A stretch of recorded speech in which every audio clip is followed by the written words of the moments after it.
indege yo mu bwoko bwa Heineken yaturikanye ikariso n'isurujipe isutiye iri muri hospitale CHK.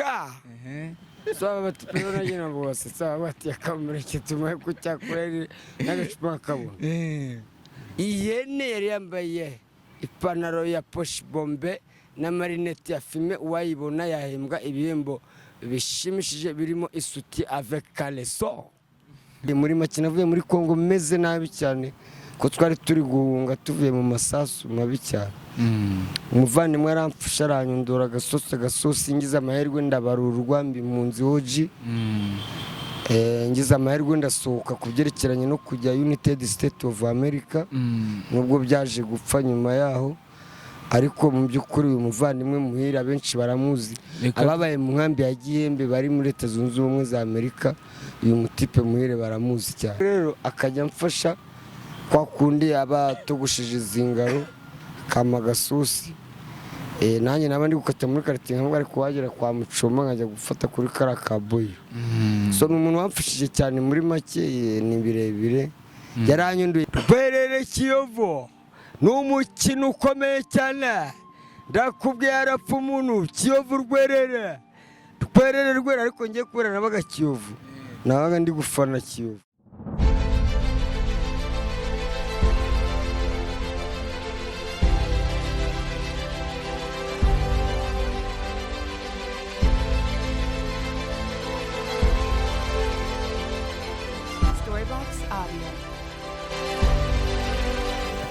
Twongeye kubasuhuza nshuti bavandimwe mukurikiye Abaton TV, mwe mudukurikiye muri mu gihugu cy'u Rwanda, mu mujyi wa Kigali ndetse no mu ntara zigiye zitandukanye. Abadukurikiye muri hanze yaho namwe ntango twabibagiwe, turabashuze cyane ndetse turashaka no kubashimira cyane. Uyu munsi tugiye gukora ikiganiro cyihariye, ni ikiganiro cy'amateka ndetse n'ubuzima n'imibereho ijyanye n'ubuzima ya Kamwana yabayemo, nk'uko mubona imbere ya kamera y'Abaton TV. Ni ibintu rero biba bidasanzwe kuba wabasha kuganira n'umuntu akakubwira ubuzima bwe yabayemo cyangwa yanyuzemo bwaba bwiza ndetse n'ubibi. Ariko uyu munsi ni umunsi twahisemo kuba nawe akatwemera kuba twaganira nawe mu rugendo yanyuzemo bwo kuva yava aho yaturutse muri Kongo ndetse akaba ageze kuri iyi saha ari mu gihugu cy'u Rwanda ndetse ari no mu mujyi wa Kigali, ari umuntu umaze kuba umusitari ukomeye cyane. Reka dutangire nawe rero akomeza kutwibwira ndetse tuhita twinjira mu kiganiro nyirizina. Mwanya ni wawe ya Kamwana. Thank you very much. My name is Gasore Pacifique. Ikindi muranzi cyane ntabwo ari bwo bwa mbere mwambona. So ikinshimishije gusa nuko ngiye ku mwuka w'abazima nkaba ndangije 2020 nkaba ninjiye muri 2022. Icyo nicyo nashimira Imana yonyine. So I think that this one is my brother, n'umuvandimwe wanjye. Ibi ni mutubaza, so we are ready.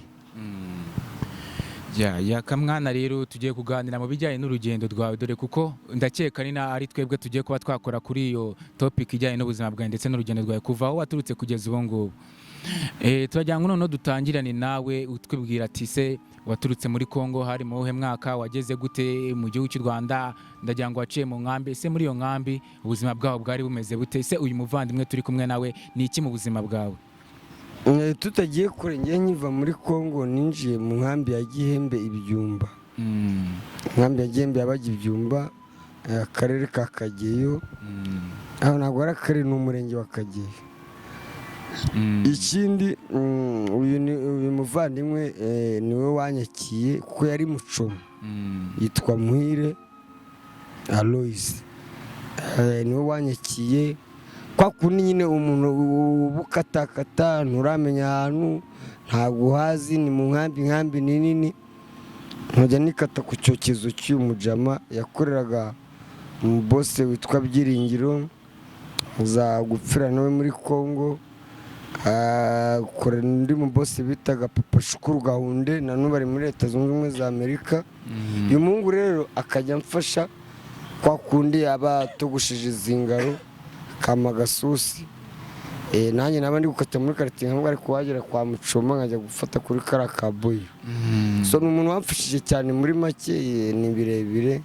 Yaranyunduye muri make navuye muri Kongo meze nabi cyane ko twari turi guhunga tuvuye mu masasu mabi cyane. Umuvandimwe aramfasha aranyundura agasosi ngize amahirwe ndabarurwa mbi mu nzi hoji.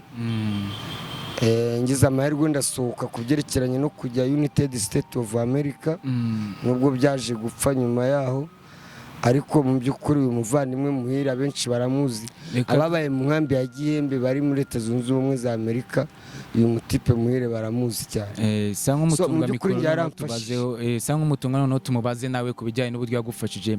Sa nk'umutunga mikoro, tuguhaye ikaze nawe ku Baton TV. Okay. Murakoze cyane. Uyu mugabo witwa Yaka namubonye gutyo nyine nibereye mu kazi, araza akajya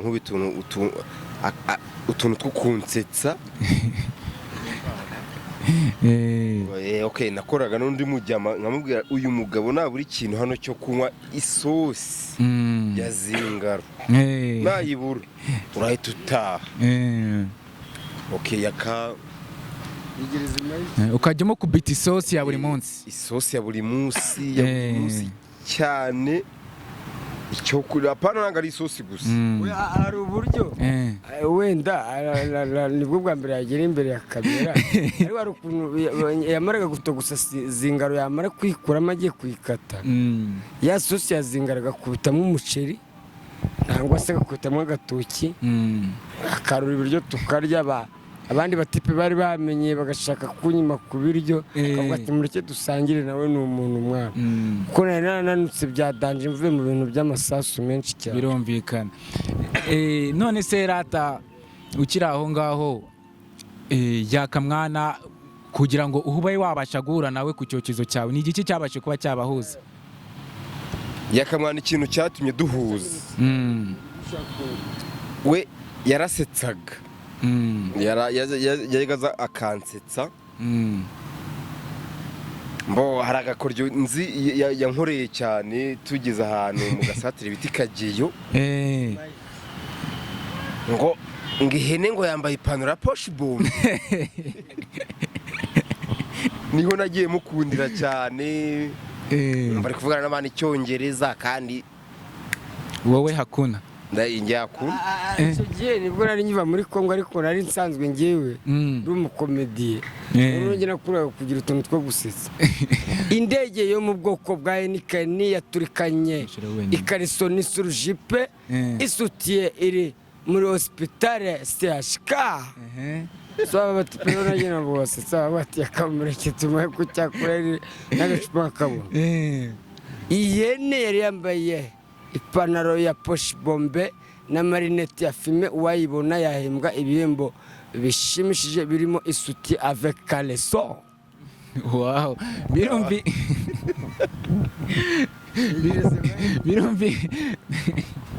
birumvikana ko iyo mpano yawe ndetse n'ibyo bintu wakoraga aribyo byabaje kuba byaguza n'umuvandimwe. Wow, ni byiza cyane. Nuko urugendo rero urakomeje ukomeza kugenda umufasha. Nakomeje mufasha cyane, biza kuza baho inkambi kiri mu hariya Byumba, aza kuzaza gushakisha inanga mu mujyi wa Kigali. Ndavuga okay, Yaka tuzavuga ku gafone abirenze. Okay, naba nibere nyine mu giturage ukuntu murabizi, nkamuhamagara abona nkubiti y'akanoresi, utunoresi tubiri. Ya sosi yanjye yaje kugira agaciro cya, birumvikana. Ya sosi yawe iracyakora. bamucoma mwe kujya mwimana isosi. Umuvandimwe yamaga ku sosi, hari ukuntu utogosa zingaro isosi ukajyigurisha 50 nangwa 100, ariko uyu mucoma we yayeraga abantu ubuntu, ntabwo yacururaga isosi ya zingaro. So muri make bamucoma. Uyu muvandimwe nanjye rero namwakiye Kigali nk'umusitare, umuntu wamaye agasupa tukavurima na seperi penza, kubona umuvandimwe wamfashije mu bihe nari meze nabi cyane, umuvandimwe akamfasha. Gwide number 1. N'uyu munsi mwita mucoma number 1. Number 1. Ya, birumvikana kuko ni number 1, kuko n'ubundi haraho yabashe kuba yagufasha. Ko nanone nakuna ataba number 1 yarafashije umusitari, ubu ngubu ari umuntu ukomeye cyane mu gihugu cy'u Rwanda. Nawe ubu ngubu ahubwo ugendera mu kimbo cye, nawe ubu ngubu baye umusitari. Baye superstar cyane. Yegereze mikoro bakumve, ahubwo noneho tukiri amaho ngaho mu kuvuga ko ubaye umusitari suza abantu babiri biri hirya. Okay, ndasuhuza umugabo bita Rigunza hano mu mujyi wa Kageyo. Umugabo bita Hakiza. Ufite akabari. Ufite akabari kambere. Bamunsurize rwose mukomere cyane. Noneho mu by'ukuri uyu muvandimwe twarabanye cyane, amateka yanjye n'uyu Mutarama ko nkigera mu nkambi ya Gihembe twarakomeje turabana cyane, anyigisha no kubagiye ne, anyigisha kuzingazingaro, anyigisha kotsa burushete neza ikabira neza iri kumbabura. nuvuga ko kuba wowe izi saa nawe ufite iyo title yo kuba uri mucoma byose byavuye kuri uyu muvandimwe. Uyu muvandimwe ni ukuvuga ngo aho nagera nakwiyokereza burushete kandi nziza rwose, kubera iki namukuyeho isomo, yanyigishije gushita burushete, anyigisha kuzingazingaro. Icyo nari namenya neza ko ari ukubagiye n'ukayikuraho uruhu, ukayikura hamwe ziriya zingaro zo mu nda, ukazitogusa ugakoramo zingaro nziza. So niryo somo namukuyeho. So ni umuntu yamfashije byinshi cyane. None se iyo umurebye kugeza n'isaha kubona wanamuzanye ukamushyira imbere y'itangazamakuru, imbere ya kamera, ndagira ngo nibwo bwa mbere agiye imbere ya kamera? N'ejo twarakoranye, ariko urabona ko ntabwo arabimenyera neza, ariko mu minsi iri imbere urumva azaba atangiye gutinyuka kamera, kuko turacyari kumwe. None se iyo urebye ukamubona uyu mucoma number 1 kuva ku nkamba aho yagiye agufasha kugomezana n'ubu ngubu, urabona ari iki kintu gikomeye mu buzima bwawe? Igikomeye ku buzima bwanjye ni uko mbonye umuntu wamfashije, tukaba tugeze 2022 tukabonana, kuko twari tumaze hafi umwaka tutabonana. Ariko cyanshimishije yangezeho i Kigali, na nubagiye mu kazi afite boss we Mahama n'ubundi yakoreraga. Nuvuga ngo noneho muri icyo gihe uri mu nkambi ari igihe utajya kurya ibiryo byo mu nkambi, wari ubayeho nka VIP kubera uyu muvandimwe wacu? Nta nibyo nagiraga, kuko sinari ndi impunzi, ko ntabwo bari bagatangiye kumpa ibiryo by'impunzi. Ariko umuvandimwe yaramfashije kugeza aho noneho bambarura nanjye nkabarwa nk'impunzi, batangira kumpa nanjye rasiyo. So ibyo kumfasha byo ntitunabitindeho, gusa ikinshimishije gusa ni uko duhuye turi bazima cyane. Birumvikana aba ari byiza cyane. Buriya niyo mpamvu batubwira ati umuntu nagukorera neza uzayimwiture, kandi umuntu buri uzagufasha nta kintu na kimwe agendeyeho, buriya ibyiza bye biba biri imbere, abazabona nyiturana. Sanga umusubiza mikoro noneho nawe se ngaho noneho dukomeza tuganire nawe. Nuko nguko yakamwana nyine muba murahuje, utangira kugenda umufasha.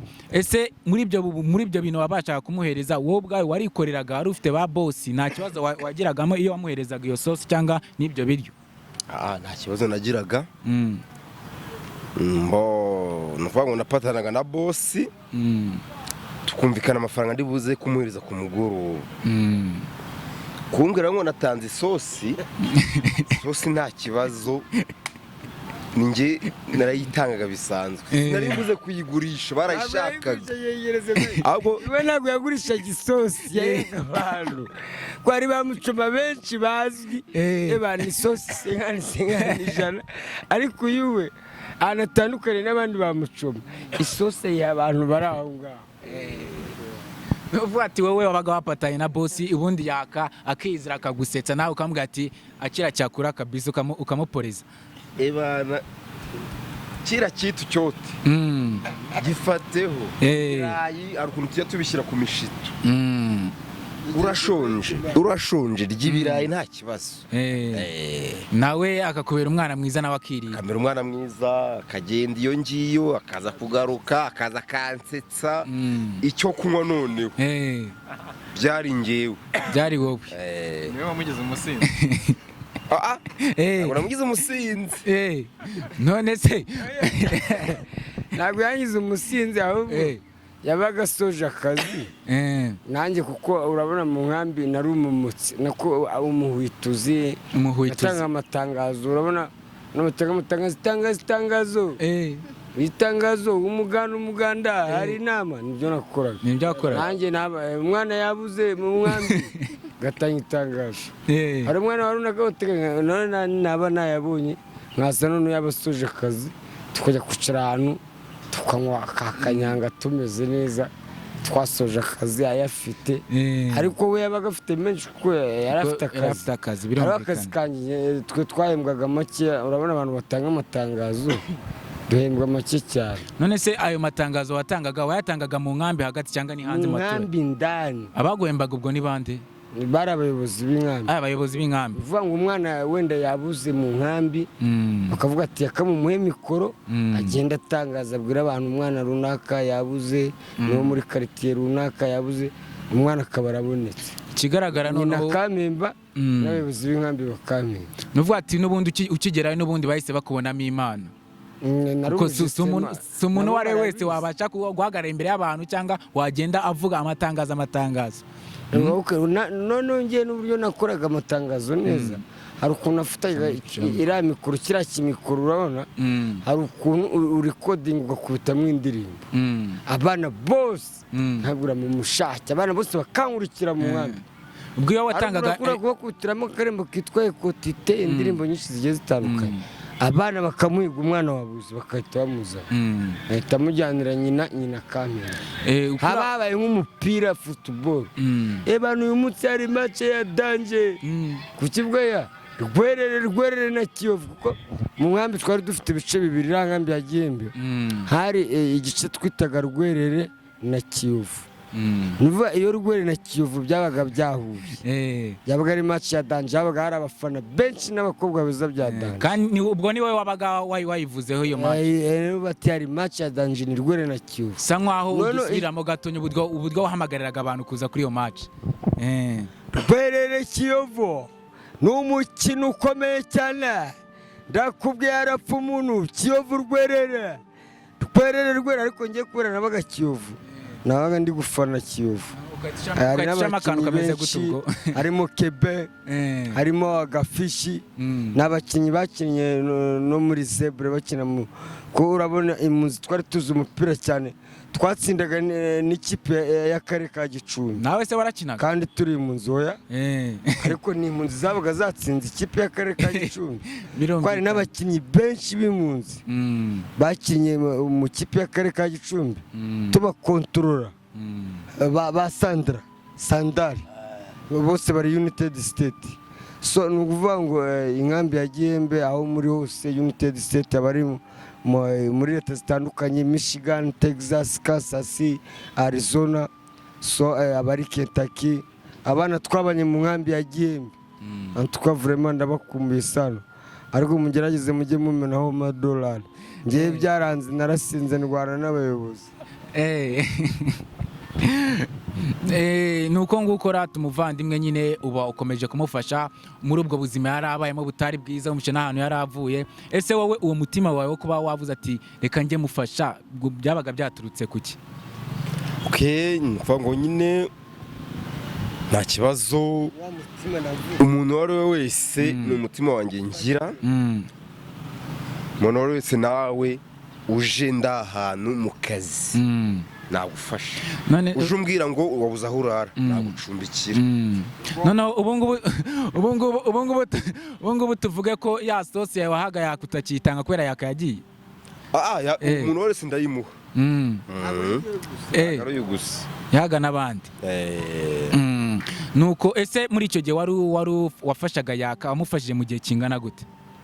Namufashije igihe kinini cyane na n'ubu. Ejo natekereze ndi kujya mu kazi ndavuga ndikangere ningera Nyabugogo ndahamagara yakamwana ariko ibintu yankoreye hano nabaye mu mujyi wa Kigali ndi mu Rwesamadongo hano sinigeze mpagera ariko duraho nicaye tu ufate na mikoro imbere y'abanyamakuru na mikoro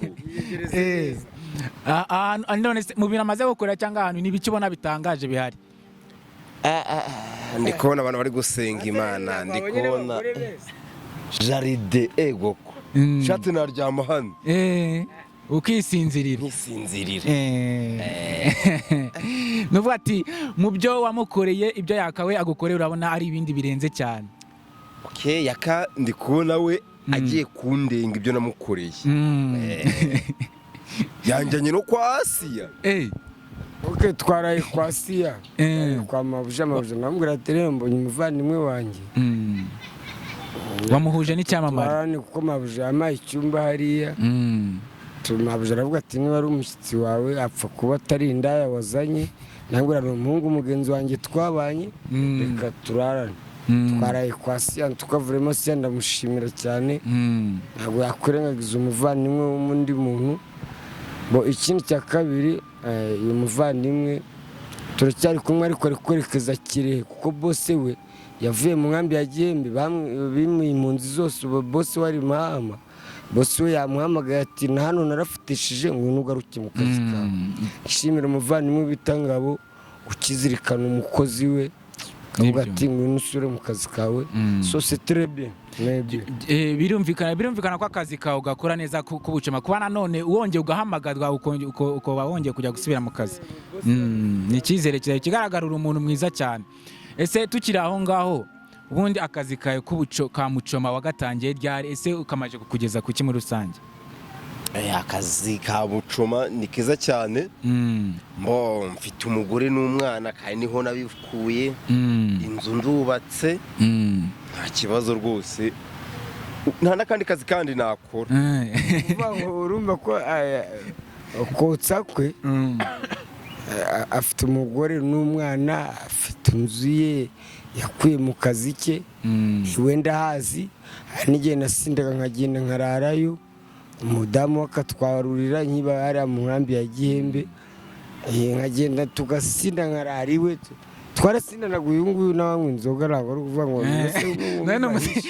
ni umusinzi mugenzi wawe tuvuye mu kazi tukunywera akanyanga rwose ntabwo tuzi ko ubwo ariko uri kumva ikintu ari kukurusha we nubwo yari mucoma ariko uri kumva ibintu amaze kugeraho wowe utari wageraho birumvikana ko nawe ufite umukoro nubwo yagufashije ariko nawe ufite umukoro cyane kuguma kumwigiraho cyangwa nawe ubundi hari ibintu uteganya kuba wageraho mu minsi iri imbere nanjye ngiye kugerageza nshaka umugore kuko guhora mu nda nanjye birandambiye zinjya amafaranga menshi gerageza nshaka umugore rwose ninjya nkenera ikimara amafaranga njye kureba aho ngifata n'ibindi byo kujya ngura ku kiro kuko ndazi Kigali zimazeho amafaranga nindeba nabi nta n'ipantaro nkiyigurira kubera indaya mfa gusoma agacupa ni mu nda mfa gusoma agacupa gato nkahita ntekereza indaya zimazeho amafaranga rwose none se iyo ubirebye ubona atari ibyo baguterereje ubona bataraziguterereje niba ari inyatsi njye simbizi kuko njye igihe nagera hano i Kigali amafaranga nagiye miragura ni menshi cyane kandi amenshi yatakariye mu nzoga n'indaya muri make se ikintu wabwira abantu cyangwa wabwira izo ndaya n'icyo wabwira ngo ugiye kuzicikaho icyo nabwira indaya mugira akazi keza ntabwo nari nabareka ndabakunda kuko nanjye hari igihe mu nduhura umubiri nshimira indaya zose muri rusange ariko mujye mudukopa kuko turi abakiriya bayo niba twayabuze mutwindike none se hari ikindi cyavuzwe yuko uri gukundwa n'abadiaspora cyane uwo mu diaspora naza akaba agiye gushaka uzamufatanya wenyine cyangwa n'ubundi uzajya uguma wigendere muri izo ndaya umudiaspora rwose aje akavuga ati reka ndagukunda umudiaspora ayo madolari yo ntayarya rwose se wakwanga umudiaspora mwe kandi azanye amadolari ubwo twese ikintu duharanira kuri iyi si twese dushaka kurya ni igifu nose umuntu yazana amadolari yo kurya ukayanganywa ubwo bivuze ko nubwo yaba arwaye sida nyengero we wayafata aya mafaranga wazanye amadolari ubwo ushatse avuga yuko aje ari umudiaspora ikintu waba ureba ari ayo mafaranga ye n'ubundi wazagumukira muri babandi bo ku ruhande kuba azanye amadolari nubwo yaba atari umudiaspora nubwo yaba urwaye sida twakwibanira akaramata nta handi ujya gusa bizagukundira bishobotse ese bashuga abamini bahari ufite amamodoka bikundira udutipe dukina umupira tuno twana dukina nko muri APR muri Reyo ugasanga ikigure cyiza rwose gifite amafaranga kikakwikundira ubu nawe hari ikigutegereje uzebe mbayeho nkabona ikidamu cyiza cyadanje gifite inote kikankunda najya ngisesera mu mataye da ukigaragaza njyewe apfa kuzanya amadolari nkajya n'igisamaki ifi yokeje ugafata inkoko ukayotsa neza ukayikutaho ikirungo ndi kumwe n'ikimama cyiza cy'ikibosi biriya bintu se ko bivuga ngo ko bisaba imbaraga kandi abantu benshi bakaba bavuga ati yakamwana iyo amaze kugira gutya nta mbaraga bafite ubwo wabishobozwa n'iki? aho ntabwo amahanga kuko biriya bigore binini wa mugani biba bishaka umuntu uzi kubivangavanga inkuni zose ntamugwa hejuru. Nibyoroshye ntacyo bitwara ariko ndakeka barara abadiaspora gukunda. Urabona hari postere zihari sinzi niba wari wareba Prono nubwo tutari muri Prono, hari ukuntu umukobwa kujya hejuru nangwa umugore akakujya hejuru. Urabona nka biriya bigore binini ngiye yameze umwuka. Reba ibiro mfite none ugasange ikidamu gifite nk'ibiro 90 nangwa 200 kikanijyama hejuru nahera umwuka. Urakoze. Reka noneho duse nkaho n'ubundi turi kujya kugana ku musozo turi ku kiganiro cyacu n'umuvandimwe ndetse wabashe kuba yafasha Yaka. Ese muri aka kazi kanyu mukora ka Muchoma hari abantu benshi bagafata nka ari akazi gaciriritse, akazi gasuzuguritse, utubwiye yuko ufitemo umugore ariko kazi kandi uguma gukora akabatunze, ufitemo n'inzu, ufitemo n'abana. Ese niki wabwira muri rusange abantu bapfobya akazi kanyu kaba Muchoma? Umuntu upfobya akazi umuntu witwa Muchoma ntago aba akazi. Sureba nkanjye Muchoma Muhire ku munsi nahana nka 6 byanjye. Umwarimu ahembwa ngahe?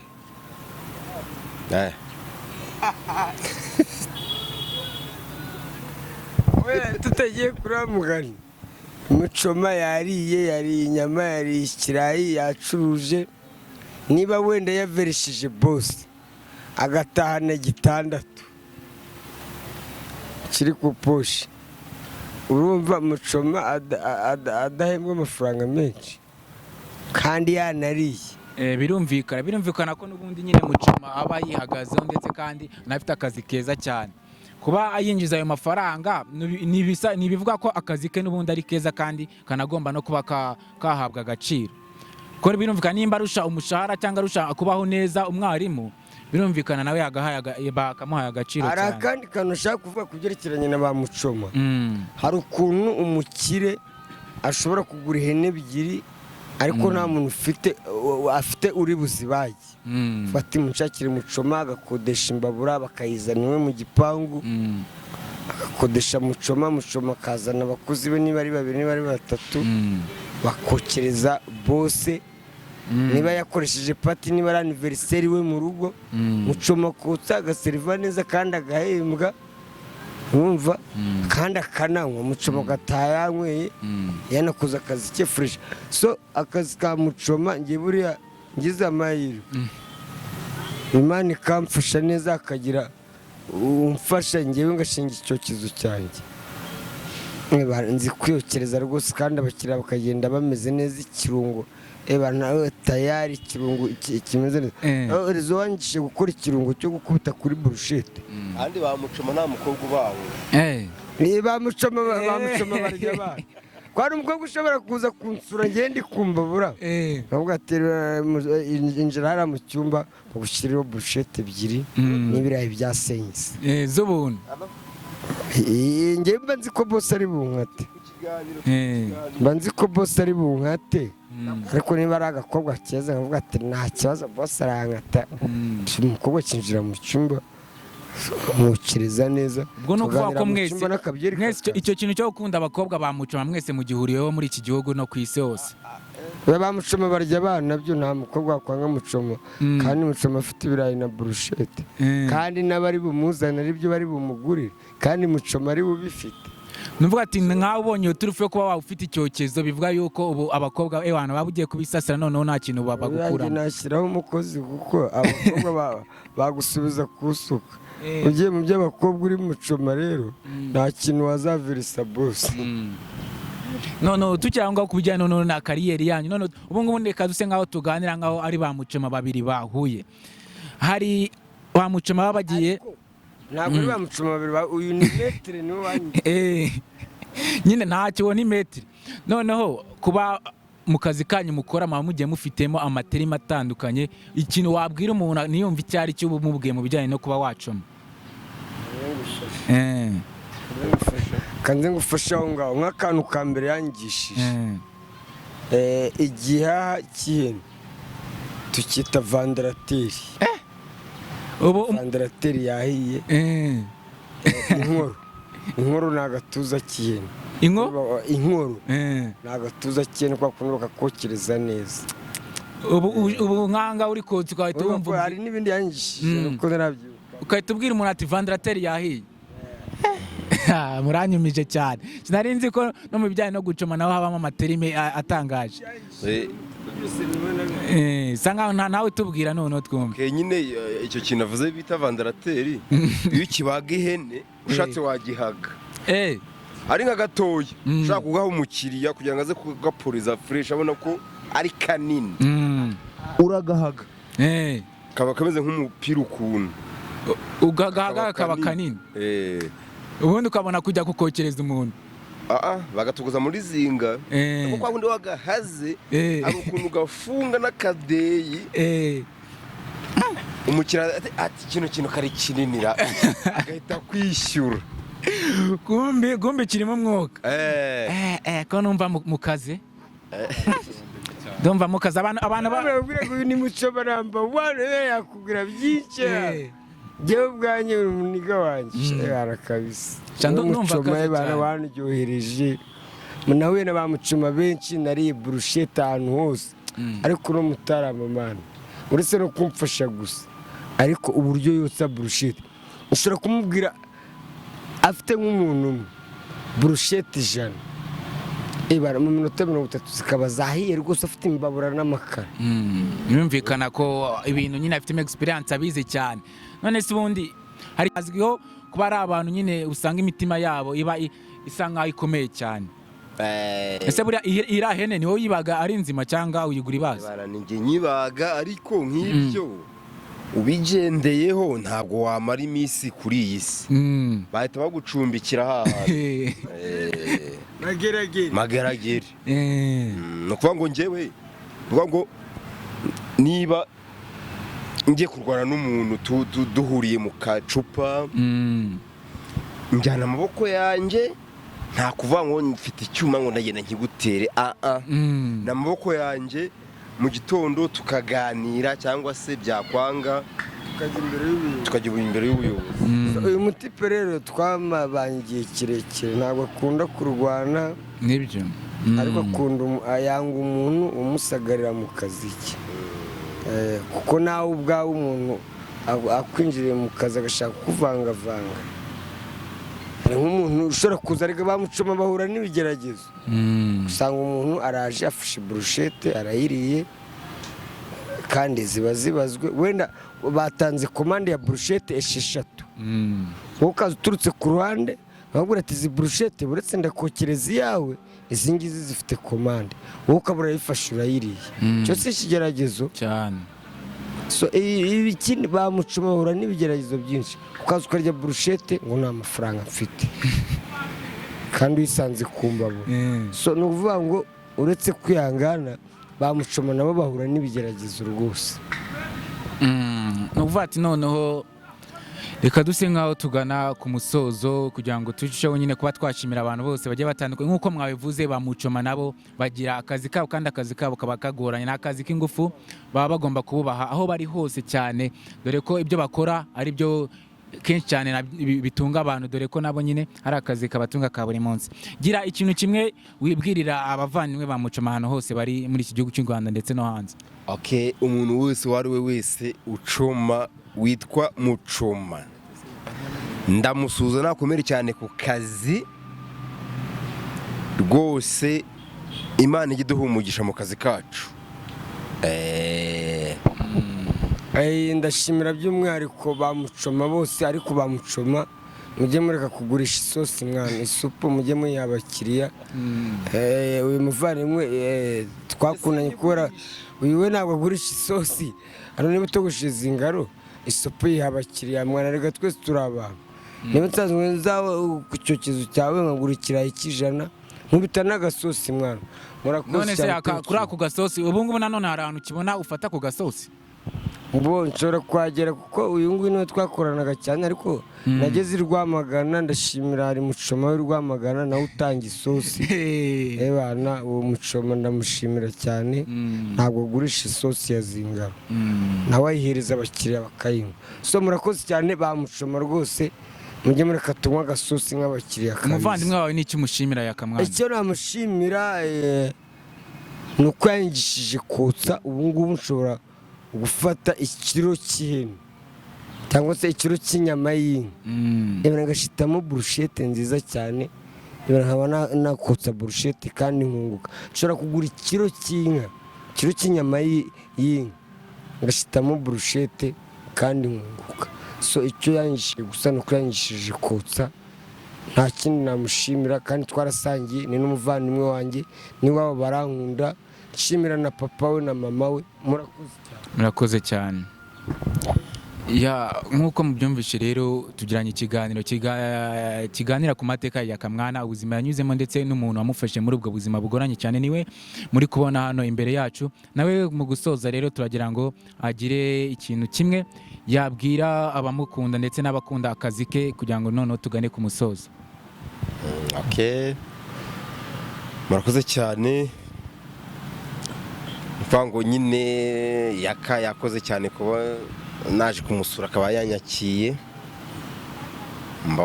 bamucuma rero mukomere cyane sawa murakoze cyane.